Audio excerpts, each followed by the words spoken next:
దేవునికి స్తోత్రములు కలుగునుగాక. హల్లెలూయ, హల్లెలూయ. ఓ రోజున యేసు ప్రభు ఆయా గ్రామం తిరిగి ఓ చోట ఉన్నప్పుడు ఓ ధర్మశాస్త్ర ఉపదేశకుడు రాత్రి వేళ యేసు ప్రభు దగ్గరికి వెళ్ళాడు.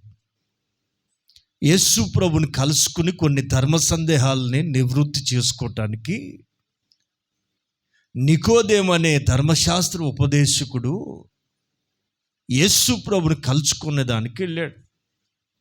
వెళ్ళి ఆయనతో ఇలా మాట్లాడుతున్నాడు. యోహాను సువార్త 3వ అధ్యాయం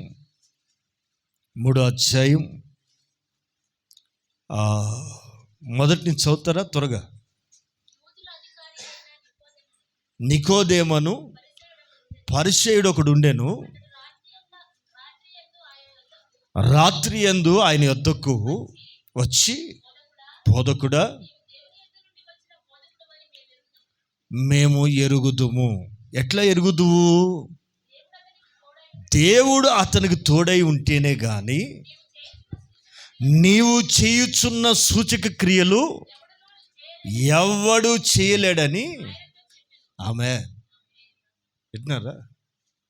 బోధకుడా, దేవుని యొద్ద నుండి వచ్చిన బోధకుడు అని నేను కాదు, మేము కొంతమంది ఉన్నాం. నిన్ను గురించి బాగా స్టడీ చేసిన వాళ్ళు కొంతమంది ఉన్నాం. నీవు మనుషులుగా వచ్చినోడు కాదు, నువ్వు కారణ జన్ముడివి. నీవు ఎక్కడి నుంచి వచ్చావు? ఎక్కడిది ఇంత జ్ఞానం? మేమంటే గ్రంథాలు చదివాము, పాండిత్యాన్ని నేర్చుకున్నాము, థియాలజీ చేసాం, ఫిలాసఫీ చదివాం. మరి నువ్వెప్పుడు ఏ బడికి వెళ్ళలేదే, మా కళ్ళ ముందే పెరిగావు కదా, నువ్వెక్కడ చదువుకోలేదు కదా, ఎక్కడిది నీకు ఈ జ్ఞానం? ఎలా చేయగలుగుతున్నావు ఈ సూచక్రియలు అని మేము బాగా స్టడీ చేసి మాకు తెలిసిన రిజల్ట్ ఏంటంటే, మాకు అర్థమైంది ఏంటంటే, నీవు భూమి మీద నుంచి పుట్టలేదయ్యా, నువ్వు భూమి మీద నుంచి వచ్చినోడు కాదు. ఎక్కడి నుంచి వచ్చావంటే దేవుని యొద్ద నుండి వచ్చిన బోధకుడు అని మేము ఎరుగుతాము. ఆమె ఓకే. ఈ పండితుడికి యేసయ్య ఎవరో అర్థమైంది. ఈ ధర్మశాస్త్ర ఉపదేశకుడైనటువంటి నికోదేముకి అర్థమైంది ఏంటంటే, దేవుని యొద్ద నుండి వచ్చిన బోధకుడవు అని అర్థమైంది. అంటే అర్థం ఏంటంటే, పైనుండి వచ్చావు, కింద నుంచి రాలా. ఎక్కడి నుంచి వచ్చాడు ఈయన? పైనుండి వచ్చాడు. రైట్. యేసు ప్రభు అతనితో చాలా విషయాలు మాట్లాడతారు. అందుకు యేసు ఏంటన్నారండి, కూలుగా యేసు ప్రభు ఏమంటున్నాడంటే, బాబు, ఒకడు క్రొత్తగా జన్మిస్తేనే కానీ అతడు దేవుని రాజ్యాన్ని చూడలేడు అని చెప్పాడు. 5వ వాక్యానికి వెళ్తే, ఒకడు నీటి మూలముగాను ఆత్మ మూలముగాను జన్మిస్తేనే కానీ దేవుని రాజ్యములో ప్రవేశింపలేడని మీతో నిశ్చయముగా చెప్తున్నా అని చెప్పారు. ఈ పూట ఒక చిన్న సందేశం అండి. పైనుండి కలగాలి ఏదైనా. ఏంటారా? భూ సంబంధమైన విషయాలు ఉన్నాయి, పైనుండి వచ్చిన విషయాలు కొన్ని ఉన్నాయి. భూ సంబంధమైన మనుషులు ఉన్నారు, పర సంబంధమైన మనుషులు ఉన్నారు. ఈ మహాజ్ఞానికి, ఈ పండితుడికి అర్థమైంది యేసు ప్రభు ఎవరో. పైనుండి వచ్చి దేవుని యొద్ద నుండి వచ్చిన బోధకుడవయ్యా అని చెప్పాడు. నీవు దేవుని యొద్ద నుండి వచ్చిన బోధకుడవి అని చెప్పాడు. రైట్. మరొక మాట, అదే యోహాను సువార్త 31వ వాక్యం నుంచి చూద్దాం.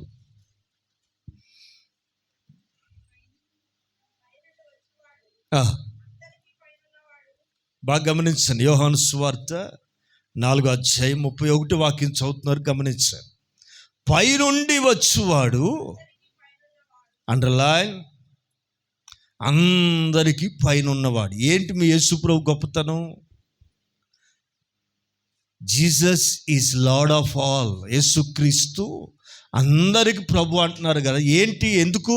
మా దగ్గర లేరా, మాకు లేరా, ఏమో బాబు ఉన్నాళ్ళు లేరు నాకు తెలియదు, కానీ అందరూ కింద నుంచి వచ్చిన వాళ్ళు కాబట్టి కిందోళ్ళు వీళ్ళు అందరూ ఆయన కిందోళ్ళే. మరి ఈయన ఎక్కడి నుంచి వచ్చాడు? మరి పై నుండి వచ్చినవాడు. నా మాటలు బాగా జాగ్రత్త కింద. ఎక్కడి నుంచి వచ్చినవాడు ఈయన? పై నుండి పంపబడ్డాడు. వింటున్నారా? ఆయన పంపబడ్డాడండి, తనంతట రాలా. ఆయన ఏమి సరదాకి రాలేదండి, పంపబడ్డాడు. యేసు దేవుని కుమారుడని ఎవరైతే నమ్ముతారో వారు రక్షించబడతారు. కొన్ని మంచి మాటలు నేర్చుకుందాం, బాగా ఆలకించాలి. పైనుండి వచ్చిన వాడు పరసంబంధి, అందరికి పైన ఉన్నవాడు. భూమి నుండి వచ్చువాడు భూ సంబంధి అయి భూ సంబంధమైన సంగతులను గూర్చే మాట్లాడతాడు. అర్థమవుతుందండి? భూమి నుండి భూమి సంబంధమైన భూమి మీద నుండి వచ్చువాడు, విన్నారా? పైనుండి వచ్చువాడు అందరికి పైనున్నవాడు. అర్థమవుతుందండి? యేసయ్య గొప్పతనం ఏంటో మనకు తెలిసి ఉండాలా. ఆయన ఎవరో మనకు అర్థమై ఉండాలా. పైనుండి వచ్చువాడు అందరికి పైనున్నవాడు. విన్నారా? ఆయన అందరికి పైనున్నవాడు, అందరికంటే పైనున్నవాడు. అందుకు ఆయన ఘనుడు, అందుకు మనకు ఆరాధ్య దైవం. వీళ్ళందరూ భూమి మీద నుండి వచ్చారు కనుక భూ సంబంధమైన విషయాలు చెప్పారు. దొంగతనాలు చేయొద్దు, అబద్ధాలు ఆడొద్దు, హత్యలు చేయొద్దు, విన్నారా? ఒకరు బాధ పెట్టొద్దు, విన్నారా? ఇట్లాంటి మంచి మంచి మాటలు అందరూ చెప్పారు. ఒకరు చెప్పటం ఏంటి, అందరూ చెప్పారు కదా. విన్నారా? భూమి మీద నుండి వచ్చువాడు భూ సంబంధి అయి, వింటున్నారా? భూ సంబంధమైన విషయాల గురించి మాట్లాడును. హల్లెలూయా. వింటున్నారండి? ధర్మశాస్త్రాన్ని బోధించే వాడికి అర్థమైంది యేసు ఎవరో. ఈ రోజున మహా తెలివి గల వాళ్ళకి అర్థం కావట్లే. అర్థం కాదు, ఒప్పుకోలేక. ఆయన దగ్గరికి పోతే పరిశుద్ధంగా ఉండాలా, ఆయన దగ్గర ఉంటే విచ్చలవిడితనం నచ్చదు, ఆయన దగ్గరికి పోతే ఇవన్నీ వ్యవహారాలు కుదరవు అని చెప్పి ఆయన మీద బురద జల్లేదానికి ప్రయత్నం. మీకు తెలుసా? ఆకాశం మీదకు ఉమ్మేస్తే ఏమవుతుందో తెలుసా అండి? వాళ్ళ ముఖం మీదే పడుతుంది. ఆయన అంత పైనున్నవాడు. ఆమె ప్రియులారా, ఆలోచించేద్దాం. యేసు ప్రభువే స్వయంగా తన నోటితో చెప్తున్నాడు, పైనుండి వచ్చువాడు ఏ సంగతులు చెప్తాడట? పరలోకం నుండి వచ్చువాడు అందరికీ పైగా ఉండి తాను కన్న వాటిని గూర్చి విన్న వాటిని గూర్చి సాక్ష్యం ఇస్తును. ఆయన సాక్ష్యమును ఎవడును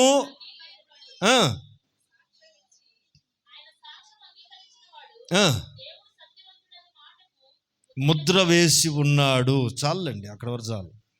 నేను చెప్పే మాట ఏంటంటే, పరలోకం నుండి వచ్చు వాడు అందరికీ పైగా ఉండి తాను కన్న వాటిని గూర్చి విన్న వాటిని గూర్చి మీకు సాక్ష్యం ఇస్తాడు.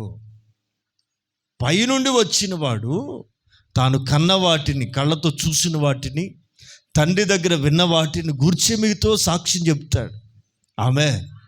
మీరు గమనించాలా? భూమిపై నుండి వచ్చువాడు, భూమి నుండి వచ్చువాడు భూ సంబంధి. విన్నారా? వాళ్ళ నోటి నుంచి ఏ మాటలు వస్తాయట? భూ సంబంధమైన సంగతుల గురించే చెప్తారు. మరి ఈయనెవరు? పరలోకము నుండి వచ్చినవాడు.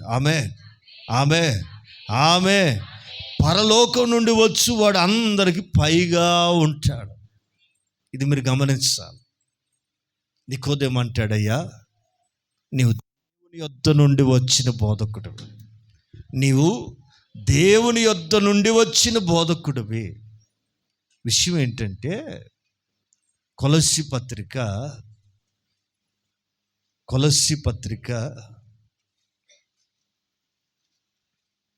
3వ అధ్యాయం దానికంటే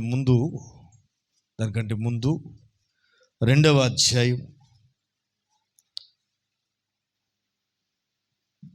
12వ వాక్యం చూద్దాం. 2:12 కొలస్సీ పత్రిక 2వ అధ్యాయం 12వ వాక్యం చదువుతారు. మీరు బాప్తిస్మమందు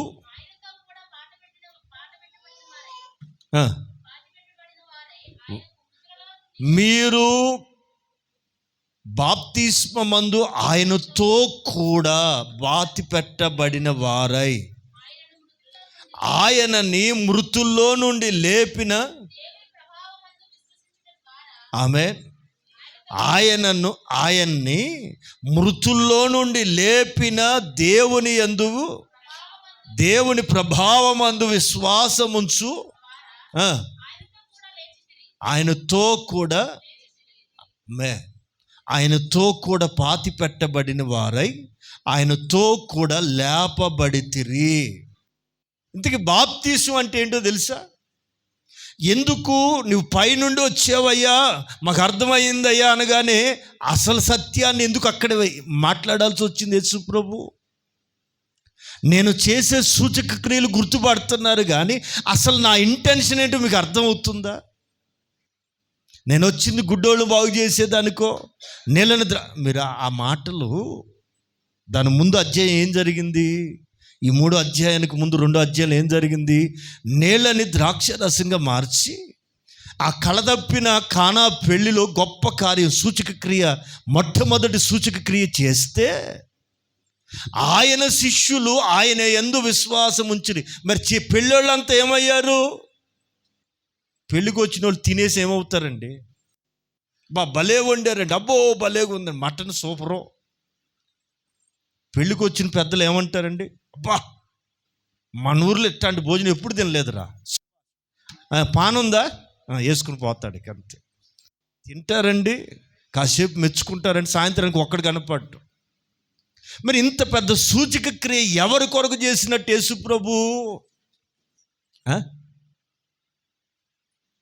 వీళ్ళు మీరు ఆ 2వ అధ్యాయం గమనిస్తానండి. విందు ప్రధాని చదువుతారా? అది కూడా ఒకసారి చూద్దాం.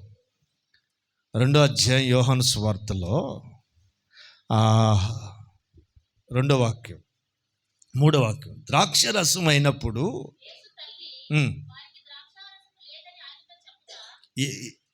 ఎవరికి లేదు? వారికి పెళ్ళోళ్ళకి ద్రాక్షరసం లేదయ్యా, నీకెందుకమ్మా ఈ ఉద్యోగం? పెళ్ళోడు చెప్పుకోలేడా? ఒక్క నిమిషం ఆగరా, ఆ పెళ్ళోడు కదా చెప్పాలి, నీకేం పని? నువ్వెవరు? నా తల్లివి, నీ పోస్ట్ ఎక్కడ? నా పక్కన కూర్చోవాలి నువ్వు. పెళ్ళికి వచ్చిన పెద్దలు ఎక్కడ ఉంటారండి? యేసు ప్రభు చుట్టాలు, యేసు మరియమ్మ తల్లి కుటుంబానికి సంబంధించిన వాళ్ళు. అందుకని యేసును ఆయన శిష్యులు కూడా ఆ పెళ్ళికి ఎక్కడో ఉండి పిలువబడ్డారు. సరే అమ్మ బాధపడద్దేమోనని వచ్చారు. వస్తే మరి గొప్పతనం చూపించుకోవాలి చుట్టాల ముందు. ఏమండి, మరియమ్మ చుట్టాలు కదా, నా కొడుకు ఎట్లాంటోడు అనుకుంటున్నారు, హాంఫర్ట్ అంటే అన్నీ అయిపోతాయి అని చెప్పి ఆవేశంతో తన ఆత్మలు తీవ్రత పొందేసి ఆవేశంగా వచ్చి ద్రాక్ష రసం అయిపోయిన సంగతి ఈమె చెప్పేస్తుంది. ఇంటోళ్ళు ఏమయ్యారు అక్కడ? వాళ్ళు భయపడుతున్నారు, చెప్పొచ్చో లేదో. ఆయనకి ఇంత చిన్న పని చెప్పటం ఏంటి? మనం కదా అసలు ప్లాన్ సరిగ్గా చేసుకుంది. ఎంతమంది వస్తారో మనకు తెలుసు కదా, 100 మందికి ఎక్కువ వేసుకోవాలిగా. పిచ్చి పని చేసి ఆయన కంగారు పడుతూ ఆయనతో చెప్పడానికి కూడా తెగించలేక గమ్మున ఉండిపోయారు. ఈమెకి ఎందుకో తొందర, వెళ్ళిపోయి వారికి ద్రాక్ష రసం అయిపోయిన సంగతి ఆయనతో చెప్పిందట. వింటున్నారండి? అమ్మ నాతో నీకేం పని?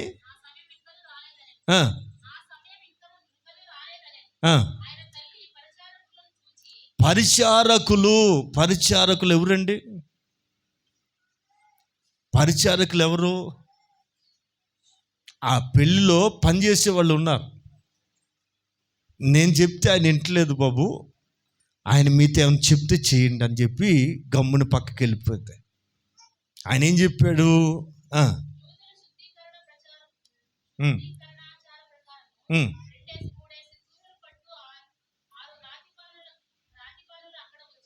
ఉమ్. ఆ పరిచారకులు పనోళ్ళు ఉన్నారు కదా ఆ పెళ్లిలో, ఆ రాతి బాణాలు నీళ్లతో నింపండ్రా బాబు అంటే వాళ్ళు అంచుల మట్టుకు నింపారట. ఉమ్, ఉమ్. ఇప్పుడు మీరు ముంచి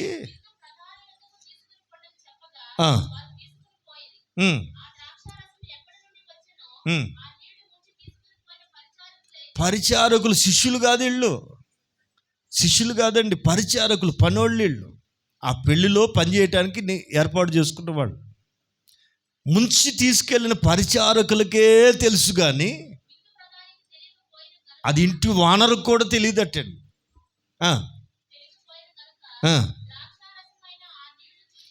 ద్రాక్ష రసమైన ఆ నీళ్లు రుచి చూసిన వాళ్ళు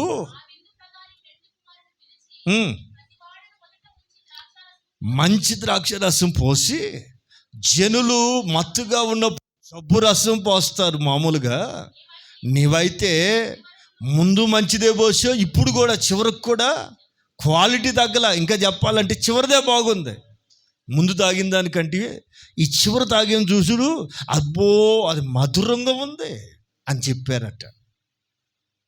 అక్కడ చక్కగా రాసి ఉంటుందండి. 11వ వాక్యం చదువు.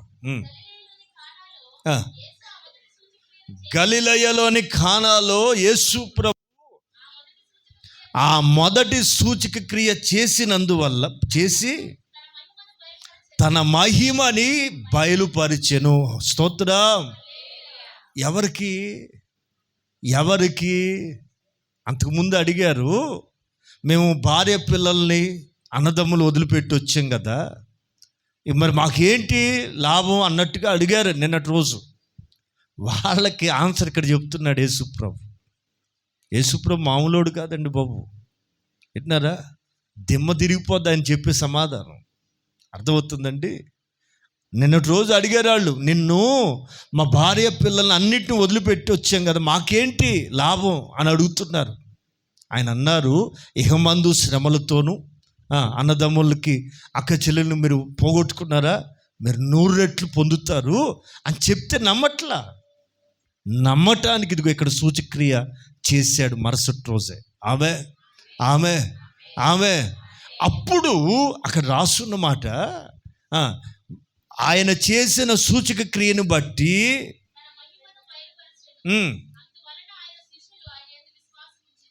ఇప్పుడు దాకా ఎందుకురా మీరు వచ్చింది? మరి సూచక క్రియను చూసి ఆయన శిష్యులు అప్పటి నుంచి బాగా నమ్ముతున్నారు. He's able, he's not come from earth. ఆమె భూమిలోంచి వచ్చినోడు కాదు ఈయన, భూమిలో నుంచి పుట్టినవాడు కాదు.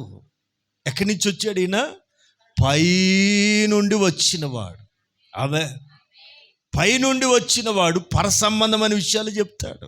తాను కన్న వాటిని విన్న వాటిని గూర్చే మీకు ప్రకటిస్తాడు, మీకు సాక్ష్యం ఇస్తాడు. భూమి మీద నుండి వచ్చిన వాడు భూ సంబంధమైన సంగతులు చెప్తారు మీకు. స్తోత్రం. అంటే మీకు అర్థం కావాలా? వాక్యం కూడండి అక్కడ అక్కడ నేర్చుకున్నది కాదు. మీకు ఒక ప్రకటన రావాలా, మీకు ఒక మెసేజ్ రావాలి. ఎక్కడి నుంచి చెప్పాలా? ఆదివారం మీరు ప్రార్థన చేసుకుని రావాలి ఇక్కడికి. మా అయ్యగారు భలే కథలు చెప్తాడు. మా అయ్యగారు నవ్విస్తే కడుపు ఉప్పిపోతుంది, గ్యాస్ నిండేనమ్మా తల్లి అంటే. నాకు కొంతమంది ఎందుకు ఎడుతున్నారు తెలుసా? అయ్యగారు అసలు యాక్టింగ్. ఆడ యాక్టర్ కావాల్సిన వాడు ఇక్కడికి వచ్చాడు పొరపాటున. మీరు ఏమి నేర్చుకుందామని, ఏమి తెలుసుకుందామని ప్రియులారా, దేవుని సన్నిధికి వెళ్ళేది వాక్యము సాతానికి ఇంకా బాగా తెలుసా? వాడు ఆ బాప్తిసం పొందిన తర్వాత కొండ మీద తీసుకెళ్ళి యేసు ప్రభుతో చెప్తున్నాడు, ఇదిగో ఇక నీ దూకు, యేసయ్యా ఇక నీ దూకే, నీ దేవతలు వచ్చి నీ పాదాలకు రాయి తగలకుండా పట్టుకుంటారని ఉందిగా కీర్తన గ్రంథంలో అని వాక్యం చెప్తున్నాడండి. ఎవరికి? యేసయ్యకి వాక్యం చెప్తున్నాడు. అంటే వాడు పెద్ద ప్రసంగికుడు, ఆరాధికుడు మాత్రమే కాదండి, వాక్యం బాగా తెలుసున్నాడు. ఆడికి తెలియంది ఏంటంటే ప్రార్థన తెలియదు. ఆడికి ఏం తెలియదండి? పాటలు తెలుసు, వాక్యం తెలుసు, వాడికి మోకాళ్ళు వేసి ప్రార్థన చేయటం మాత్రం. మీకు ఇంకో చిట్కా చెప్పనా, ఇంట్లో దెయ్యపు కార్యాలు కానీ గలిబిలు కానీ చికాకు ఉందనుకోండి, ఓ రోజు ఉపవాసం ఉండి చూడండి ఎంత బాగుంటుందో ఇల్లంతా. విన్నారా? చికాకు ఉందా, పసుపు నీళ్ళు చల్లుకుంటే బాగుండు, ఎండుమిరపకాయలు ఇడిదిప్పి నొత్తి మీద కొట్టుకుంటే బాగుండు. ఇట్లాంటి క్రైస్తవులు కూడా లేకపోలేదండి. వింటున్నారా? ఈ పిచ్చి పనులన్నీ చేస్తే నీకు నెమ్మది వస్తుందా? నా మాటేనండి. వాడికి చేతగానిది దేవుడు మనకు నేర్పింది ఏంటంటే ప్రార్థన. ఆమె ప్రియులారా, ఆలకించాలి. మన ప్రభు అయిన యేసుక్రీస్తు ఎక్కడి నుంచి వచ్చిన వాడు? దేవుని యొద్ద నుండి పై నుండి వచ్చాడు. పై నుండి వచ్చిన వాడు మనకి ఏం సంగతులు నేర్పిస్తాడు? చెప్పాలా? పై నుండి వచ్చిన వాడు తాను కన్న వాటిని విన్న వాటిని గూర్చి మీకు సాక్ష్యం ఇస్తాడు. పైన ఉన్న విషయాలు మీకు సాక్ష్యంగా చెప్తాడు. రైట్? ఇక్కడ విషయం ఏంటంటే, నువ్వు ఇట్టా అని పొగుడుతుంటే నికోదేము, ఒరే బాబు ఈ కాదు, క్రొత్తగా జన్మించాలి ఒకడు, అప్పుడు నేను వచ్చిన ఉద్దేశం మీకు అర్థమవుద్ది అని చెప్పాడు. క్రొత్తగా జన్మించాలి. ఇప్పుడు అక్కడికి వెళ్దాం. కొలస్సీ పత్రిక 2 2:12 బాప్తిస్మమందు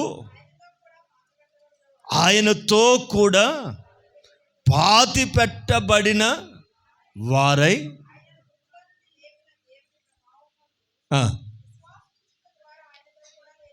లేచితిరి. ఆయనతో కూడా పాతి పెట్టబడిన వారై ఆయనతో కూడా లేపబడితిరి.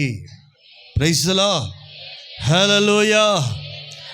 ఆయనతో కూడా పాతి పెట్టబడిన వారే ఆయనతో కూడా లేచితిరి. క్రొత్త జన్మ అనుభవం అంటే ఏంటంటే బాప్తిస్మపు అనుభవం. అతను అడిగాడు నికోదు, అయ్యా ముసలివాడైన వాడు తల్లి గర్భంలో మరలెట్ట పుడతాడంటే, ఒక పిచ్చోడా, దాని అర్థం అది కాదు, దాని అర్థం ఏంటంటే యేసుతో కూడా ఆయన ఎలాగూ మృతి పొందారో అలాగునే మృతి పొందాలి. మరి చదువుతారా? మీరు బాప్తిస్మమందు ఆయనతో కూడా. ఆమేన్. ఇప్పుడు తల్ల పైకెత్తారు. ఎంతమంది ఇంక బాప్తిసాలు తీసుకోవాలా? బాప్తిసాలు పొందని వాళ్ళు మొమాట పడకండి, చేయి చూపించండి. మీరేమనుకోకండి, ఒక చిన్న మాట చెప్తామని అంతే. సరే, నా మాట మీరే ఇబ్బంది పడకండి. బాప్తిసం అనేది చాలా ప్రాముఖ్యమండి. యేసు ప్రభు నీలో కార్యం చేయాలంటే, యేసు ప్రభు నీ జీవితంలో అడుగు పెట్టాలంటే ఇది చాలా ప్రాముఖ్యం.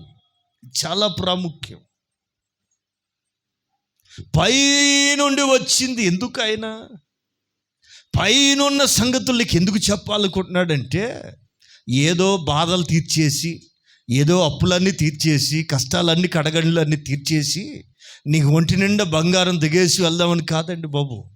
వింటున్నారా? ఆయనకు ఒక గొప్ప ప్రణాళిక ఉంది, ఆయనకు గొప్ప ఆలోచన ఉంది. అది మీకు తెలియాలంటే ఆయన చెప్పిన మాట వినాలి. మీరు వినాలి. ఏంటంటే క్రొత్తగా జన్మించాలి. కొత్తగా జన్మించిన అనుభవం అంటే ఏంటంటే బాప్తిస్మములో పాతి పెట్టబడాలి. మీకు ఎందుకు బాప్తిస్మం తీసుకోవాలంటే, బాప్తిస్మం తీసుకుపోతే ఏంటండి దండగా, కొంచెం మాకు టైం కావాలి అని కానీ మీరు అడగగలిగితే, నా మాటినండి, ఎఫెసీ పత్రికలో పౌలు గారు 2వ అధ్యాయంలో ఏమంటారంటే, అపరాధముల చేతను పాపముల చేతను మీరు చచ్చిన వారై ఉండగా. విన్నారండి? పాపంలోనే మనిషి ఉంటే వాడు దేంతో సమానం? చచ్చిన శవంతో సమానం. అపరాధంలోనే, పాపంలోనే మనిషి పుట్టి పెరిగి అందులో చచ్చిపోతే ఆ శవానికి విలువ లేదు. నా మాట ఏంటండి, మనిషి జన్మతః పాపంలోనే పుట్టాడు, పెరుగుతున్నాడు. అందుకే దైవజనుడు ఏమంటాడంటే, అపరాధముల చేతను పాపముల చేతను మీరు చచ్చిన వారై ఉండగా. మీరు చెప్పాలి. ఆమేన్. చాలు అమ్మమ్మ, ఒక్క నిమిషం. చచ్చిన మనిషిని ఏం చేస్తామండి? మనిషి చచ్చిపోయారు, పొద్దున్న చచ్చిపోయారు, చుట్టాలందరూ ఊర్లోనే ఉన్నారు. ఏం చేస్తారు? అతన్ని ఫ్రీజర్లో పెట్టి రోజు దండేసి అగరొత్తులు పెట్టి పెట్టి పెట్టి ఒక వారం దాయగలరా? ఎందుకు 3 రోజులు దాచిపెట్టగలరండి మనిషిని? అసలే శవం అంటే భలే గుండె దడ. ఎందుకంటే చచ్చిపోయిన మన అమ్మే చనిపోయింది అనుకోండి, మనోళ్ళే, రాత్రి వాళ్ళ పక్కన పడుకుని చూద్దాం, ఆ శవం దగ్గర ఉండండి చూద్దాం. ఎందుకో భయం అండి. ఎవరికి గుండె జాలదండి. ఎవరో ముసలోళ్ళు ముక్కోళ్ళని పెట్టి మీరు చూసుకోండి బాబా, కుక్కలు లాక్కెళ్ళకుండా మేము వెళ్ళి ఇంటికి వెళ్ళి తలకాయ నొప్పుకుంది, అసలు కళ్ళన్నీ మండిపోతున్నాయి అని చెప్పి ఉట్టితే ఆడ ఉండటానికి భయం. ఎట్టినారండి? శవం దగ్గర ఎవరు ఉండరండి. మనిషి అపరాధంలో బ్రతుకుతుంటే, పాపంలోనే బ్రతుకుతుంటే వాడెవడు? తిరుగుతున్న శవం. నా మాటేనండి. అపరాధముల చేత, పాపము చేత మనిషి చచ్చి ఉంటే వాడిని ఖచ్చితంగా పాతి పెట్టాలి. అదే బాప్తీసం. అర్థమవుతుంది కదండి? అర్థమవుతుంది కదండి? ఈ చచ్చిపోయిన శవాన్ని ఖచ్చితంగా బాప్తీసులు పాతి పెట్టాల. అప్పుడే ఈ కంపు కనపడదండి, అప్పుడే మనిషి బ్రతుకుతాడు. ఇది బాప్తీసం అంటే. ఏదో మునగమన్నారు, అదేదో నరకం తప్పిపోద్దంట, దిగమన్నారు దిగేసి, మునగమన్నారు మునిగేసి అంటే నీకు ఫలితం ఉండదండి. నా మాట ఏంటంటే, అపరాధముల చేత, పాపముల చేత చచ్చిన మనిషిని ఖచ్చితంగా పాతి పెడతారు. దాన్నే బాప్తిస్మం అంటారు. నేను పాపంలో ఉన్నానని నీవు గుర్తించినప్పుడు, దీని నుంచి బయటికి రావాలని కోరుకున్నప్పుడు ఖచ్చితంగా బాప్తిస్మపు అనుభవంలోకి వెళ్ళాలి. ఆమేన్. హల్లెలూయా, హల్లెలూయా. ప్రియులారా, అందుకే కొలస్సీ సంఘంతో పౌలు గారు ఏమంటారంటే, మీరు బాప్తిస్మమందు ఆయనతో కూడా పాతి పెట్టబడిన వారై, ఆయన్ని మృతుల్లో నుండి లేపిన దేవుని యందు విశ్వాసం ఉంచుట ద్వారా, ఆయన మృతుల్లో నుండి లేపిన దేవుని ప్రభావం అందు విశ్వసించుట ద్వారా లేచితిరి. ఆయనతో కూడా లేచితిరి. ఆయన ఎప్పుడైతే 3వ దినాన పునరుద్ధానపు శరీరంతో లేపబడ్డాడో, అలాగా ఒక క్రొత్త వ్యక్తిగా నువ్వు లేపబడతావు. పాపము విషయమై చనిపోయి నూతన జీవం పొంది నడుచుకున్నట్లుగా నువ్వు లేపబడతావు. ఇది బాప్తిస్మపు అనుభవం. అర్థమైందండి? బాప్తిస్మం పొందినప్పుడు నీ పాత మనిషి ఏమయ్యాడు? నీలో ఉన్న పాత వ్యక్తి ఏమైపోయాడండి? చచ్చిపోయాడు. సమాజం. విన్నారా? బాప్తిస్మం పొందకు ముందు వేరు, బాప్తిస్మం పొందిన తర్వాత నీ జీవితం వేరై ఉండాలి. ఆమేన్. ఒక క్రొత్తగా జన్మించిన శిశువు మాదిరిగా మారాలి. ఇది బాప్తిస్మం ద్వారా దేవుడు మనకిచ్చే గొప్ప కార్యం అండి, గొప్ప కార్యం. మాట ఆలకించండి. లేచితిరి. మనం ఏమయ్యాం? చచ్చిన వాళ్ళ మధ్యలో లేం. వింటున్నారా? మృతుల మధ్యలో లేము, లోకస్తుల మధ్యలో లేము. వింటున్నారా? చచ్చిన వాళ్ళు అందరినీ సమాధుల దొడ్లో పెడతారు, లేచిన వాళ్ళు మాత్రమే ఊర్లో తిరుగుతుంటారు. స్తోత్రం, హల్లెలూయా. నా మాట జాగ్రత్తగా అర్థం చేసుకోండి. కొన్ని మంచి మాటలు చెప్పి ముగిస్తాను. నా మాటలేనా? ఇక్కడ 3వ అధ్యాయంకి వెళ్దాం. కొలస్సీ పత్రిక 3వ అధ్యాయం మొదటి నుంచి చదువుతాం. లేపబడిన వారైతే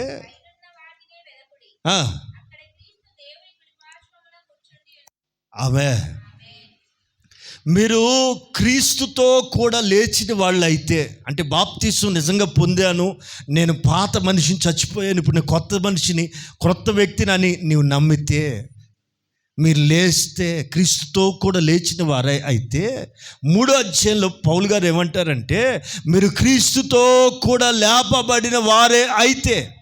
ఎవరైతే చెప్పాలి? అందరూ మాట్లాడాల. క్రీస్తుతో కూడా బాప్తిస్మంలో లేపబడ్డాం.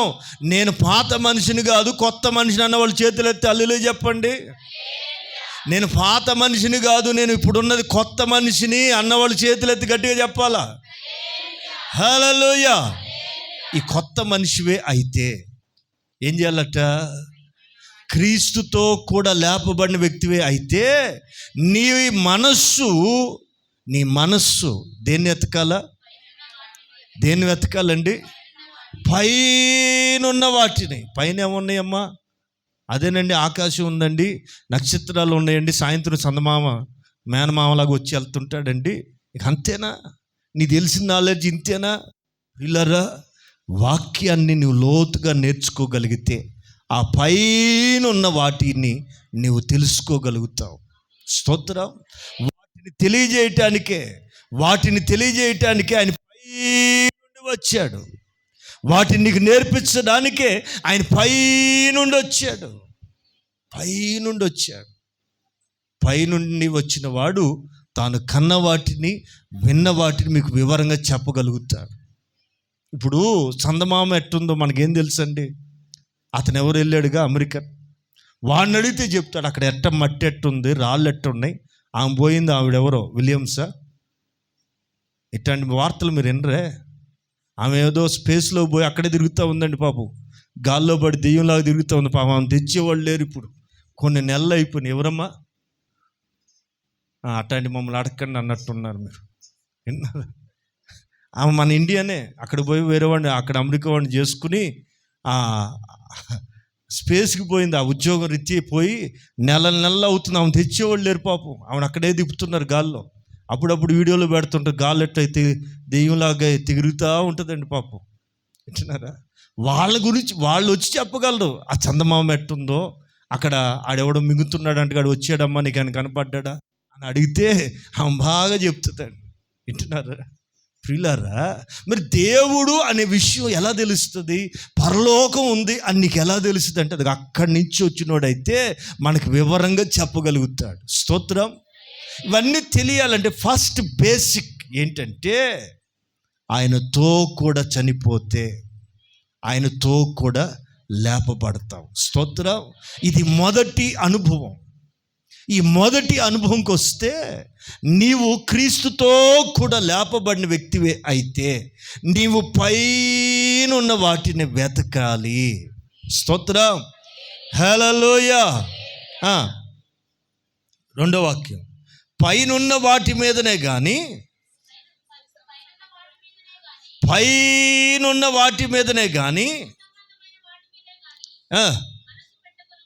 ఆమె పైనున్న వాటి మీదనే కానీ భూ సంబంధమైన వాటి మీద మీరు మనసు పెట్టకూడే. Praise the lord. ఎందుకని? ఏలైనగా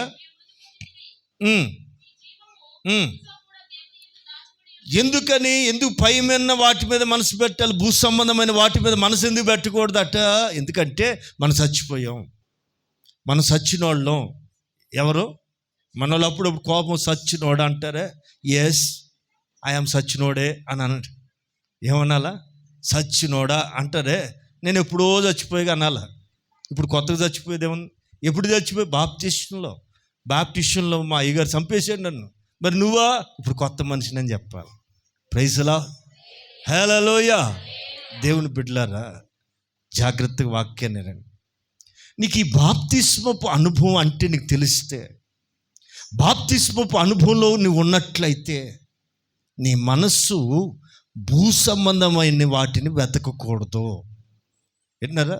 నీ మనసు దేని కోరుకోవాలి? పైన ఉన్న వాటిని కోరుకోవాలి. ఇప్పుడు అబ్రహాం పిలువబడ్డాడు. తోడు అన్న కొడుకు లోతు వచ్చాడు. కొన్నాళ్ళ ప్రయాణం తర్వాత అబ్రహాము మంద ఎంత ఉందో లోతు మంద కూడా అంతగా పెరిగిపోయినాయి. ఈ అబ్రహాము కాపర్లకి లోతు కాపర్లకి గొడవలు జరుగుతున్నాయి గొర్రెల దగ్గర. ఈ పంచాయతీ అబ్రహాం దగ్గరకు వస్తే అసలు ఈడు దేవుడు పిలవలేదుగా, నాకంటే వాగ్దానం ఉంది, నాకు దేవుడు తోడున్నాడుగా, నేను దీవించబడ్డా. ఈడెవడీడు నాయన కలబడి నా సొమ్ము తింటూ ఆడు పర్సనల్గా ఇంతమంది ఎక్కడి నుంచి వచ్చినాయి, ఒరే వద్దు కానీ నువ్వు ఇంటికి వెళ్ళిపోరా అని అసూయపడాలి. ఎవరు? అబ్రహాం. నాకంటే వాగ్దానం ఉంది, నాకు దేవుడు తోడుకున్నాడు కాబట్టి నేను బ్లెస్ అయ్యా. వీడికి ఏమి లేదు, వీడు ఎందుకు బాగుపడాలి అని అసూయపడి ఒరే ఇంటికి వెళ్ళిపో, వద్దులే వెనక్కి వెళ్ళిపో అని అనాలా. కానీ అబ్రహాం అలా అనకుండా, ఒరే నాయన మనం రక్త సంబంధికులు నాన్న, మన మధ్యలో గొడవలు ఉండకూడదు, నువ్వు ఎటు వెళ్తావు చెప్పు, నువ్వు తూర్పుకి వెళ్తే పడమటికి వెళ్తా, నువ్వు ఉత్తరానికి పోతే దక్షిణ పోతా, నేను దూరం అయిపోతా, నేనే దూరంగా వెళ్ళిపోతా, ఎటు వెళ్తావు చెప్పు అంటే వాడు అన్నాళ్ళకి బాబాయ్ నేను ఎక్కడికి పోతా, నాకు ఈ వద్ద నువ్వు కావాలి అని అనాలండి. వాడు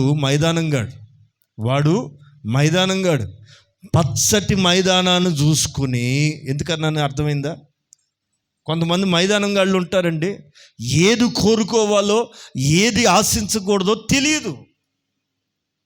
ఇందుకు వాక్యం తెలిస్తేగా, వాక్యం అర్థమైతే అన్నీ అర్థమవుతాయి.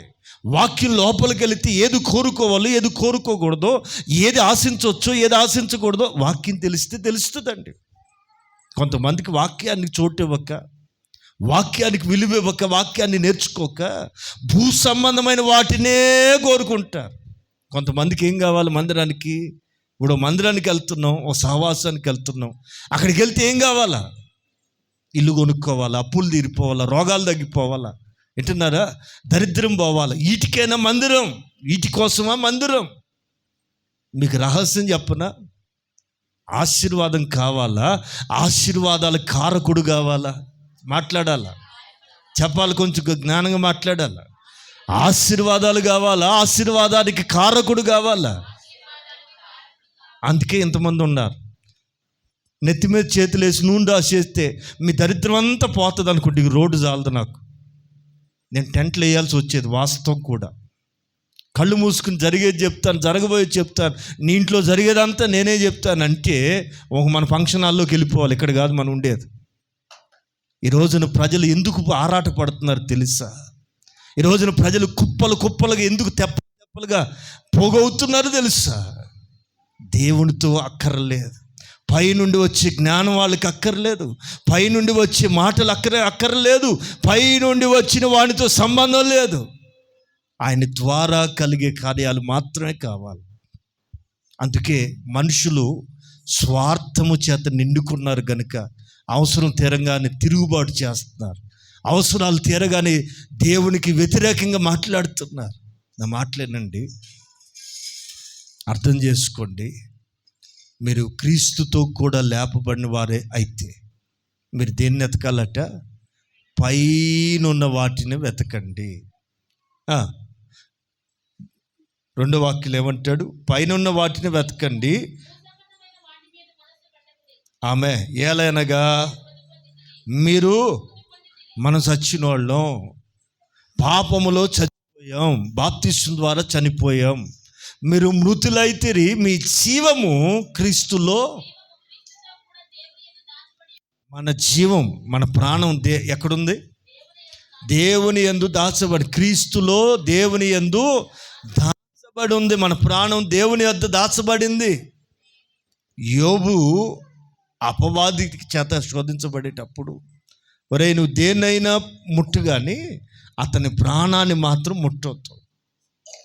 శరీరాన్ని పట్టుకో, శోధించు, కానీ ప్రాణాన్ని మాత్రం ముట్టుకో. ఎందుకని?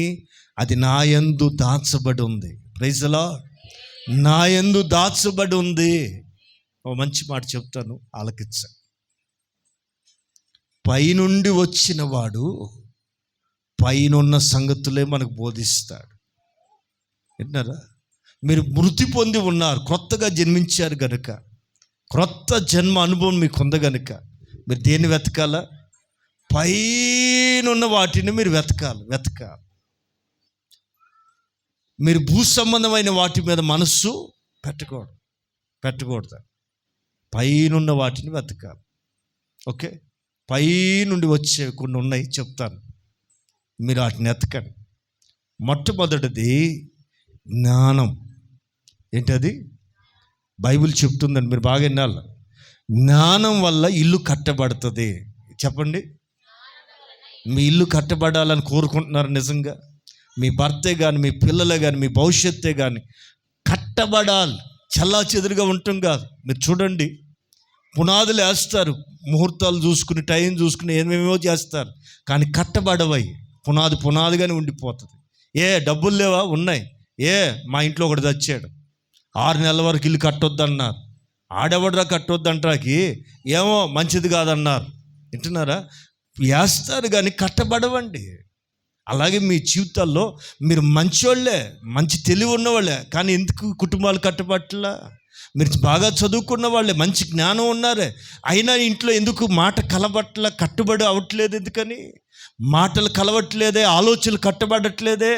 వింటున్నారా? నువ్వు తెచ్చిన రూపాయి నాది, నేను సంపాదిస్తున్న, ఇంట్లో కూర్చుంటున్నావు ఏంటి అంటాడే.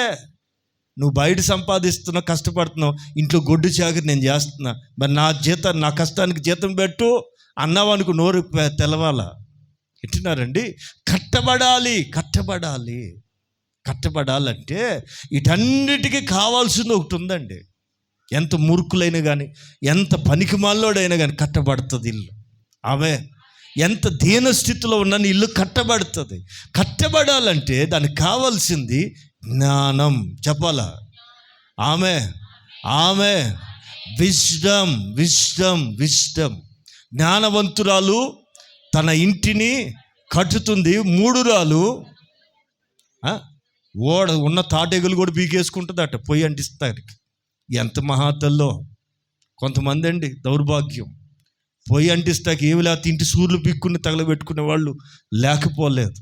తెలుసునా? వాళ్ళని ఏమంటారు? మూడు రాలు. రైట్? జ్ఞానం. ఇల్లు కట్టబడాలంటే ఏం కావాలండి? జ్ఞానం కావాలి. కుటుంబ వ్యవస్థ కట్టబడాలంటే, జీవితాలు కట్టబడాలంటే ఏం కావాలా? జ్ఞానం. ఈ జ్ఞానం ఎక్కడి నుంచి వస్తుందంటే, యాకోబు పత్రికలో యాకోబు భక్తుడు చక్కగా రాస్తాడు. 3వ అధ్యాయం 17వ వాక్యం చదువుతాం.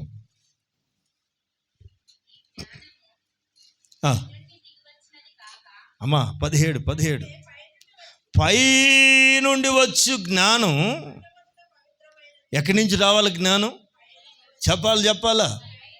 ఊరుకోండి పాస్టర్ గారు, మా ఇంట్లో నేనే పెద్ద జ్ఞానవంతురాలని. అసలు మా ఇంట్లో నన్ను ఏమని పొగుడుతారు అనుకుంటున్నావు తెలిసినా? అసలు నీ అంత తెలివిగల పిల్ల మా ఇంట్లో లేదా అంటారా? మీకేం తెలుసండి? మరి ఇంట్లో ఎందుకు కాపురం తన్నులు తింటున్నావు? ఎందుకు ఆ పనికి మాలోడుతో మాట్లాడుతున్నావు? ఏమిటికి నీ జ్ఞానం? ఎందుకు నీకు ఈ జ్ఞానం? మీకు తెలుసునా?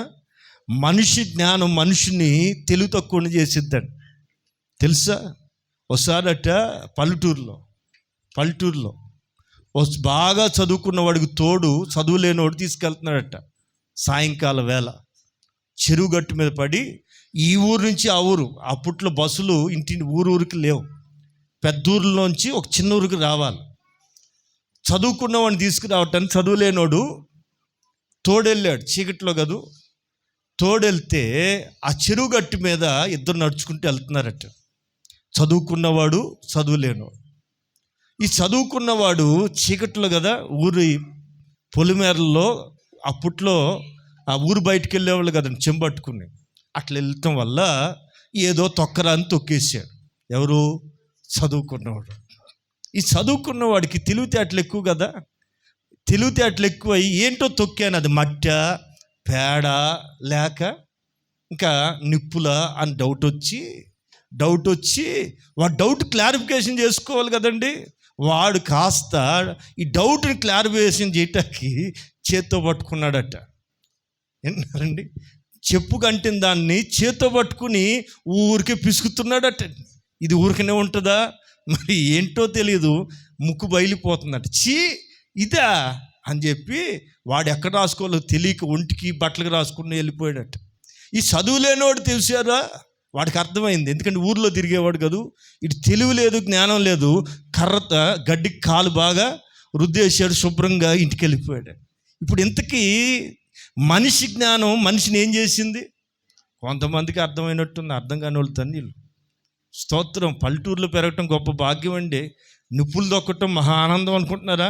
ఎంత దౌర్భాగ్యం. స్తోత్రం. హల్లెలూయా. దేవుడు దీవించునుగాక. మనిషి జ్ఞానం ఏమి నేర్పుతుందిరా నాయన అంటే ఒంటికి చేతికి అంటింది దాన్ని ఒంటికి పూసుకునేటట్టు చేసింది. ఈ దైవ జ్ఞానం ఉంది చూసారా? ఎక్కడ రాయాలో అక్కడ రాశాడు, హ్యాపీగా వెళ్ళిపోయాడు. అర్థమైతే స్తోత్రం. కొంతమంది అండి చదువుకున్న చదువుని ఆధారంగా చేసుకుని, చదువుకున్న కోర్సులను ఆధారంగా చేసుకుని, నేను ఎవరు అనుకుంటున్నావు, నేనేం చదివానో తెలుసా? కొంతమంది నోటి మాటలు వింటే భలే ఆశ్చర్యం వేస్తాను. నేనేం చదివా? ఒరే చదివా ఏంటంట అంటే చదువుని బట్టి, వాళ్ళ జ్ఞానాన్ని బట్టి అతిశయం. నీకు ఆపరేటింగ్ వచ్చా? సెల్ ఫోన్ ఆపరేటింగ్ రాదురా. కంప్యూటర్ ఆపరేటింగ్ వచ్చా? నాకు వచ్చా అంటే వీడి జ్ఞానం వాడిని ఏం చేస్తుంది? ఉప్పొంగ చేస్తుంది. అర్థమవుతుందండి? జ్ఞానం వల్ల కుటుంబాలు కట్టబడాలి, వివేచన వల్ల ఇల్లు స్థిరపరచబడాలి. కానీ ఈ రోజున మనుషులు ఏమవుతున్నారు? ఉప్పొంగిపోతున్నారండి. నా దేవుని పిల్లలారా, పైనుండి వచ్చే జ్ఞానం, ఏ జ్ఞానం? పైనుండి వచ్చే జ్ఞానం మొదట పవిత్రమైంది. పైనుండి వచ్చే జ్ఞానం నిన్ను పవిత్రపరుస్తుంది. స్తోత్రం, హల్లెలూయా. ఆ పవిత్రతలో మనిషి వెళ్ళకుండా నిన్ను పవిత్రపరుస్తుంది. రెండవది, తర్వాత సమాధానపరుస్తుంది. వింటున్నారండి? సమాధానంతో ఉంటావు. కొంతమంది అండి మెట్టుమెట్టుమెట్లు ఆడిపోతుంటారు, నిప్పులు దొక్కుని కోతులాగా ఎగురుతూనే ఉంటారు. అప్పుడప్పుడు కాదు, ఎప్పుడు. వీళ్ళు ఏమంటారంటే జ్ఞానం బట్టి ఉప్పొంగిపోతుంటారు. కానీ పై నుండి వచ్చిన జ్ఞానం నీవు కానీ పొందుకుంటే, వింటున్నారా, మొదట నిన్ను పవిత్రపరుస్తుంది ఆ జ్ఞానం. రెండోది సమాధానంతో నింపుతుంది. వింటున్నారా? ఎంత తెలివితేటలు ఉన్నా, ఎంత ఉన్నా, ఎట్టుండాలా? ఏమీ లేనట్టే సమాధానం ఉండాలి. మూడోది మృదువుగా మారుస్తుందట, సాఫ్ట్ క్యారెక్టర్గా మారుస్తుందండి. మాట కానీ మనసు కానీ, వింటున్నారా, మెత్తగా మారిపోవాలి, మృదువుగా మారిపోవాలి. రైట్? ఇంకా సులభంగా లోబడుతుంది. వింటున్నారా? ఈ పై నుండి వచ్చిన జ్ఞానం ఎవరితో తగాదాలు పెట్టుకోదండి, అందరితో లోబడుతుంది, సులువుగా లోబడుతుంది. ఇంకా కనికరముతోనూ మంచి ఫలములతోనూ నిండుకొనినది, పక్షపాతమైనను వేషధారణైనను. ఇది ఇన్ని గుణాలు పై నుండి వచ్చే జ్ఞానం కనుక పొందుకుంటే నీలో ఇంత మార్పు వచ్చేస్తుంది. ప్రైజ్ ది లార్డ్, హల్లెలూయా. దేనివల్ల? ఏ జ్ఞానం కావాలి మనకి? ఏ జ్ఞానం కావాలా? పై నుండి వచ్చే జ్ఞానం. కింద జ్ఞానం ఎవరికి కావాలండి? ఇప్పుడు కింద జ్ఞానం ఎట్టుంటుందో మీకు అర్థమయ్యే భాషలో చెప్తా. ఇప్పుడు మనకు తెలిసిన అబ్దుల్ కలాం గారు అని ఉన్నారు, మాజీ రాష్ట్రపతి. ఆయనకి 3 కోట్లు అట్టండి, 3 డ్రస్సులు. దాన్నే పెద్ద పెద్ద కార్యక్రమాలకు వేసుకెళ్తాడట. ఇంట్లో మాత్రం చాలా సింపుల్గా ఉంటాడట. ఆయన భార్య కూడా లేదు. చాలా మంచి మేధావి, మంచి స్కాలర్. వింటున్నారా? అతను మంచి చదువుకున్న వ్యక్తి అండి, గొప్ప వ్యక్తే. అందుకే అతన్ని రాష్ట్రపతిని చేశారు. నేను చెప్పొచ్చింది ఏంటంటే, అతని చదువు అతన్ని హైలైట్ చేసింది, అతను చదువుకున్న చదువు అతన్ని ఘనపరిచింది. ఇంకా చెప్పాలంటే డాక్టర్ బిఆర్ అంబేద్కర్ గారిని గురించి కూడా మీలో చాలామంది తెలుసు. ఆయన ప్రపంచ మేధావి. ఏంటన్నారా? ఆయన ఎవరు? ప్రపంచం ఒప్పుకుని గౌరవించే వ్యక్తి అని. మన భారతీయుడే, మన దేశానికి సంబంధించిన వ్యక్తే, నిమ్న జాతులు దండం పెట్టుకునే గొప్ప వ్యక్తే, కాదంటలేదు. అయితే అతనికి ఆ ఖ్యాతి దేన్ని బట్టి? అనేకమైన డిగ్రీలు చదివాడు.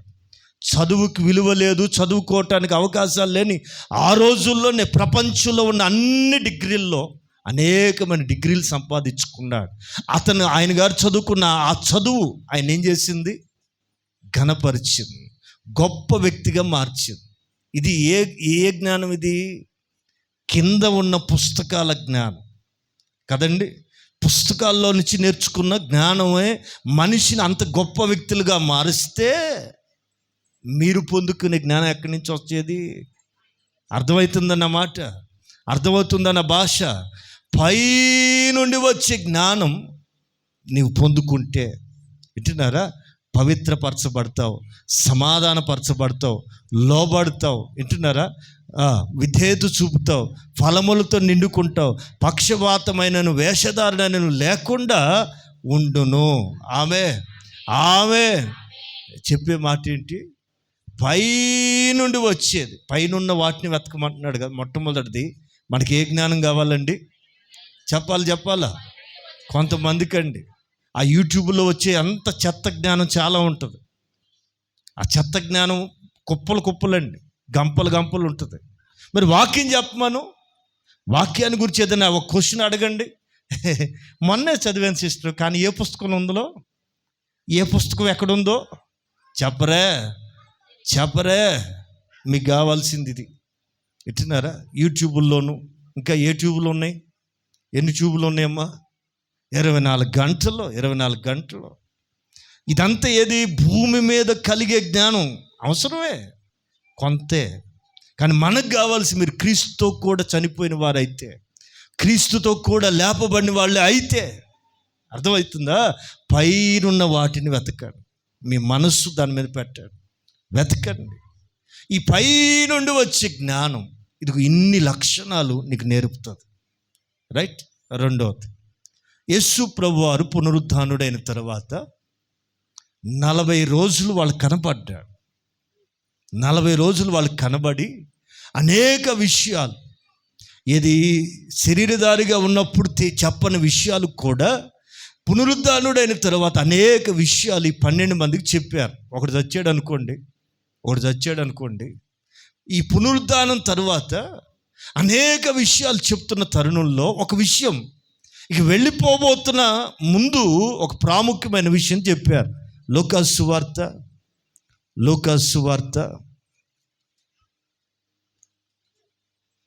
24వ అధ్యాయం 49వ వాక్యం చదువుదాం.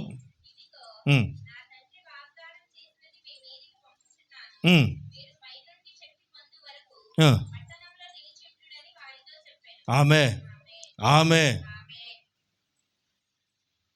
ప్రభు చెప్తున్నారు చివరి గడియల్లో, ఇదిగో నా తండ్రి వాగ్దానం చేసిన దాన్ని మీ మీదకి పంపుచున్నాను. మీరు చెప్పాలా? ఏ శక్తి అది? పైనున్న వాటిని వెతకండి. మీరు పైనున్న వాటిని వెతకండి. భూ సంబంధమైన వాటి కొరకు కష్టపడాల్సిన అక్కర్లా. మీకు మంచి మాట చెప్పనా? ఇప్పుడు ఆయన నీతిని, ఆయన రాజ్యాన్ని మీరు వెతకాలి. ఏం వెతకాలా? అప్పుడు మీకు ఇవన్నీ అనుగ్రహించబడును. ఏంటి? ఏమి తిందుమా, ఏమి తాగుదామా? చెప్పాలా? భోజన విషయమే కానీ, నీళ్ళ విషయమే కావచ్చు, తిండి విషయమే కానీ, తాగే విషయమే కానీ, ఈవెన్ బట్టల విషయంలో కూడా నువ్వేమి చింతపడాల్సిన అక్కర్లా. అయ్యో నాకు పెంచి బట్టలు లేవే, అందరికిలాగా డజన్ నాకు లేవే అని ఏమాత్రం బాధపడాల్సిన అక్కర్లే. మీకు రహస్యం చెప్పనా? నీతిని, ఆయన రాజ్యాన్ని నువ్వు వెతకటం ప్రారంభించు. ఆయన నీతి కొరకు నువ్వు కష్టపడు, ఆయన రాజ్యాన్ని వెతకడానికి ప్రయాసపడు. అప్పుడు నీకు ఇవన్నీ, ఇది నా మాట, యేసు ప్రభు చెప్పిన మాట, యేసయ్య చెప్పాడు కనుక జరుగుద్ది. ఆమె పిల్లరా, ఆలోచించారు. మీకు ఒక మంచి మాట, మీ విశ్వాసం బలపడాలని చెప్తున్నా. పక్షి గొప్పదా, నువ్వు గొప్పడువా? అమ్మా, పిల్లి గొప్పదా, కుక్క గొప్పదా, నువ్వు గొప్పదానివా? కొంతమందికి అర్థమై అప్పుడే నవ్వేస్తున్నారు, చూసారా? కుక్కలు లేని ఇల్లు లేవండి ఇప్పుడు. అడుక్కునేవాడు కూడా కుక్కను పెంచేస్తున్నారు. అప్పుడంటే డబ్బులు ఉన్నవాళ్ళు పెంచేవాళ్ళు. ఈ ఫ్యాషన్ ఎక్కడి దాకా వెళ్ళిందో తెలుసా? ఏంటన్నారా? ఎక్కడి దాకా వెళ్ళిందో తెలిసిందండి. కుక్కలు లేని ఇల్లు లేవు. కుక్కలు ఉన్నవాళ్ళు ధన్యులు, కుక్కలు లేని వాళ్ళు మరి ధన్యులు. మళ్ళీ వాళ్ళని ఎందుకు పాపం తిట్టడం? ఎందుకు అంటున్నాను తెలుసా? మంచిదే, నేను కాదంటలా. వాళ్ళకి అదో సరదా, వాళ్ళకి అది ఇష్టం, నేను కాదంటలేదు. నేను చెప్పే మాటేను. ఆయన అంటారు, ఆకాశ పక్షులు చూడండి. ఆయన ఏం చెప్పారు? కుక్కల్ని, పిల్లుల్ని, ఎలకల్ని ఈ చూస్తున్నారు మనుషులు. ఆయన చూడమన్నది దేన్ని? ఆకాశ పక్షులు చూడండి. మీ ఇళ్ళల్లో పావురాలు వస్తుంటాయి కదా, వస్తున్నాయా? ఒకదాన్ని చూడండి ఎంత ముచ్చటగా ఉంటుందో. చిన్నప్పటి నుంచి ఇంత లావు బలిసిపోయిన పావురాలు ఎప్పుడైనా చూసారా? ఏది బాతుల్లాగా తయారైన పావురాలు. అప్పటి నుంచి మనకు ఊహ తెలిసినప్పటి నుంచి అయ్యే సైజులు. వాటికేమి షుగర్లు లేవు, బీపీలు లేవు, బైపాస్ సర్జరీలు లేవు, హ్యాపీగా తిరుగుతూనే ఉంటున్నాడు. వాటికి హాస్పిటల్ లేవండి, వాటి గోడౌన్లు లేవండి. పిల్లరా, మీరు వాటికంటే, స్తోత్రం, అవి విత్తవు, కోయవు, గరిసెలో కూర్చుకునవు, అయినను మీ పరలోకపు తండ్రి వాటిని పోషిస్తున్నాడు. మీరు వాటికంటే, అంటే నీ స్థానం ఏంటి? ఆయనేమో నిన్ను కుక్క కంటే పక్షి కంటే ఎక్కువగా చూస్తున్నావు, నువ్వేమో వీటిని చూస్తున్నావు, నీవేమో వీటిని ప్రేమిస్తున్నావు. అందుకే దైవ జ్ఞానం లేక మనుషులు నశించిపోతున్నారు. ప్రియులారా, కొంచెం లేక జ్ఞానం కాకుండా దైవ జ్ఞానం పైనుండి వచ్చి జ్ఞానాన్ని నేర్చుకుందాము గాక. హల్లెలూయా, హల్లెలూయా. పై నుండి వచ్చే జ్ఞానం మీకు కావాలి. పై నుండి వచ్చి ఈవులు మీరు సంపాదించుకోవాలి. ఈ భూమి మీద సంపాదించింది ఏది పట్టుకెళ్ళ. ప్రసంగిలో చాలా చక్కగా రాస్తూ అంటాడు, ఒంటరిగానే వచ్చాడట. చదువుదామా? నేను కొంచెం లోతుకెళ్ళి ముగిస్తాను, గమనించాలి. ప్రసంగి గ్రంథం 4వ అధ్యాయం, ప్రసంగి గ్రంథం 5వ అధ్యాయం 10వ వాక్యాన్ని త్వరగా చదువుతారా? త్వరగా చదవాలి. ద్రవ్యాన్ని అపేక్షించేవాడు, ద్రవ్యం అంటే డబ్బు అండి. ద్రవ్యాన్ని అపేక్షించేవాడు ద్రవ్యము చేత తృప్తి నొందడు. ధన సమృద్ధిని అపేక్షించేవాడు ధన సమృద్ధి చేత తృప్తి పొందడు. ఏమి ఎక్కువైతే, అండర్లైన్ బాగా వినండి, ఆస్తి కావాలని అనుకోకండి. ఎంత బాధ ఉందో తెలుసా మీకు? అందుకని ఆస్తి లేనోడు ధన్యుడు, ఉంటే మరి ధన్యుడు. ఎక్కువ కాకూడదండి బాబా. ఆస్తిగా ఎక్కువైన ఎడలా స్తోత్రం, ఇంకేం సుఖం. పెంచిందంతా మింగేసేవాళ్ళు ఉంటే ఇంకెందుకండి పెంచటం? ఆస్తి ఎక్కువైన ఎడల దాన్ని మింగివారు కూడా, భక్షించే వాళ్ళు కూడా ఎక్కువ అవుతారు. అంటే ఇప్పుడు తలపైకి ఎత్తాడు. ఈ మాట రాసింది ఎవరండి? మహాజ్ఞాని అయిన సొలొమోను, ప్రసంగి. ఈయన కష్టపడ్డాడు పాపం. దావీదు ఆశీర్వాదం అంతా పొంది ఆస్తి సంపాదించాడా? ఆస్తి ఎక్కువైపోయిందండి. భక్షించే వాళ్ళు కూడా ఎక్కువయ్యారు. ఎందుకని? 1000 మంది పిల్లలు, 7 మంది అఫీషియల్, అంతేనా? 300 అన్అఫీషియల్. వాళ్ళ చుట్టాలు ఎంతమంది? వాళ్ళందరూ ఊర్లో నేను ఎవరు అనుకుంటున్నా? సొలొమోనుకి బావమర్దిని నేను. కింగ్ సొలొమోనుకి మీరు మేనమా, అల్లుడిని అవుతాను నేను, చిన్న మామయ్య అని. ఆ పిల్ల తాలూకు వాళ్ళందరూ వచ్చి ఎక్కడ బండి మేసేవాళ్ళు అండి. ఒక్కొక్క రాణి చుట్టాలందరూ ఓమంట. ఇక ఏలు విడిచిన చుట్టాలందరూ ఎక్కడ చేరేవాళ్ళండి? చెప్పరే. 1000 మంది చుట్టాలకి, 1000 మంది భార్యలకి వాళ్ళ చుట్టాలందరూ వచ్చి రాజ్యం మీద పడి తింటే ఏమవుద్దండి? చెప్పరే. మొత్తం స్తోత్రం అయిపోతుంది. బాగా ఆలోచించాలి. అందుకే అనుభవంతో రాస్తా అంటాడు, ఆస్తి ఎక్కువైన ఎడల ఏంటన్నారండి? అందుకని లేదని మీరేం బాధపడకండి. మీరు ఎంత ధన్యులో ఏంటన్నారండి? 4 గదులు ఎక్కువ కట్టుకుని చూడండి, ఏనాడు కనపడి చుట్టాలందరూ మన ఇంట్లోనే వచ్చి పడుతుంటారు. గదులు ఇరుగ్గా ఉన్నాయి కాబట్టి నేను ఎవరు కదిలిస్తలేదు. రేపు కానీ విశాలంగా 2 గదులు కానీ ఎక్కడైనా కట్టారా అనుకో, హైదరాబాద్ చుట్టాలు కాదు కదా, 2 రాష్ట్రాల చుట్టాలందరూ ఓరు నాయన. నా మాట ఏంటండి? ఆస్తి ఎక్కువైతేనట భక్షించే వాళ్ళు కూడా ఎక్కువైపోతారట. ఇంకేమంటాడు సొలొమోను గారు? కన్నులారా చూచుటే కాక. నా మాట ఏనండి, ఆస్తి ఆస్తి ఆస్తి అని ఆశపడకండి. అసలు మనకేం కావాలా? పై నుండి వచ్చిన జ్ఞానం నీకుంటే, ఆయనతో కూడా లేపబడితే భూ సంబంధమైన వాటి మీద మనసు పెట్టం. నాకు సొంత ఇల్లు అస్సలు లేదు, కనీసం డబుల్ బెడ్రూమ్ ఇల్లు అన్న అప్లికేషన్ పెట్టిన అప్లికేషన్ ఏమైందో ఏంటో, గవర్నమెంట్ దృష్టికి నేను కనపడలా అని ఏడ్చుకునే భక్తులు కూడా లేకపోలేదండి. అందరూ పనికి మాలిన వాళ్ళకి ఉన్నవాళ్ళు, నాకే రాలా. నీకు రాలేదు, స్తోత్రం. విన్నారా? ఫ్రీగా రావాలండి బాబా, మనకి అన్నీ ఫ్రీగా వచ్చేసేలా, తప్పేం కాదు. ఆశపడటం తప్పు లేదు, దేవుని చిత్తం అయితే వస్తుంది, లేకుంటే రాలేదని ఎవరు బాధపడకండి బాబా. విన్నారా? నా మాట కొంచెం అర్థం చేసుకుంటే వినాలి. విన్నారండి? దేవుడు తగిన సమయంలో నేను హెచ్చిస్తాడు, అందులో నో డౌట్. లేదని ఎందుకు దిగులు? ఇల్లు లేదని, ఓ మంచి కారు లేదని, కనీసం ఓ బైక్ మంచి బండి, కొత్త బండి లేదు. ఏది లేనోళ్ళు కొంతమంది భలే ఫీల్ అయిపోతుంటారండి. నేను అంటాను, లేదు కనుక నువ్వు నెమ్మదిగా ఉన్నావు. ఉంటే అసలు నెమ్మది ఉంటుంది అనుకుంటున్నారా? మనకు తెలిసిన ఒక పిల్లోడండి 3 లక్షల బండి కొన్నాడు. దాని పేరు ఎంత? 3 లక్షలు పెట్టి, అది ఏనుగులాగా ఉంది ఆ బండి. అది కానీ మీద పడితే కాళ్ళు చేతులు ఇరుగుతాయి. ఏమంటే ఆ కొడుకు అడగగానే కొనేసారండి, ఇష్టపడి కొన్నారండి. నేను అన్నాను, ఒరే ఇది మైలేజ్ ఎంత అంటే 10 అంకులో. ఏది 100 రూపాయలు పెట్రోల్ 10 కిలోమీటర్లు అంటే హౌసింగ్ బోర్డు వెళ్ళి వస్తే అయిపోయా. ఇట్లా మరి ఎందుకురా అంటే, మీకు ఏం తెలుసు అంకులు, ఫ్యాషన్. ఈ బండి మీద వెళ్తుంటే అంకులు గుయ్యం అనాలి చెవులు. ఆడికి ఆ పిచ్చ. జనాలు అమ్మో అని అనిపిస్తే ఆనందం పట్టండి. నేనేమంటున్నాను తెలుసా, 2 నెలల తర్వాత తీట్లాడు. ఏరా బండి దీవంటే యాక్టివా మీద పోతున్నాగా. ఏరా అంటే పెట్రోలు ఏమనుకుంటున్నావు 110 రూపాయలు. ముందు తెలీదా? వాళ్ళ నాన్న మొత్తుకుంటున్నాడు. నేను ముందే చెప్పాను, అయ్యగారు వీడి చెప్తే అంటేగా, నా బండి వేసుకుపోతే ఇప్పుడు నేను ఎక్కడేసి తిప్పేది, దీన్ని ఇంట్లోనే పడి ఉంటున్నా. విన్నారండి? నా మాట అర్థమవుతుందా? లేదు లేదని ఎందుకు బాధపడుతున్నావు? స్థాయికి మించి ఎందుకు ఆలోచనలు? అందుకని మీరెవరో ఆయనతో కూడా లేపబడినవారు. ఆమె భూ సంబంధమైన వాటిని వెతకండి. దేవుడు చిత్తం అయితే, దేవుడు అనుకుంటే మీరు వద్దన్న వచ్చి పడతాయి.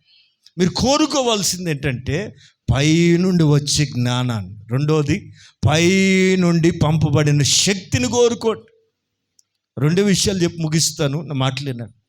యేసు ప్రభు వారు సువార్త చెప్పమన్నారు, నావలే ప్రతి గ్రామానికి వెళ్ళమన్నారు. అన్నీ చెప్పిన ఆయన చివరిలో చెప్తున్న ప్రాముఖ్యమైన ఆజ్ఞ ఏంటంటే, నేను చెప్పినట్లుగా, నా తండ్రి వాగ్దానం చేసినట్లుగా పైనుండి శక్తి పొందేంత వరకు యెరూషలేము దాటి వెళ్ళొద్దు.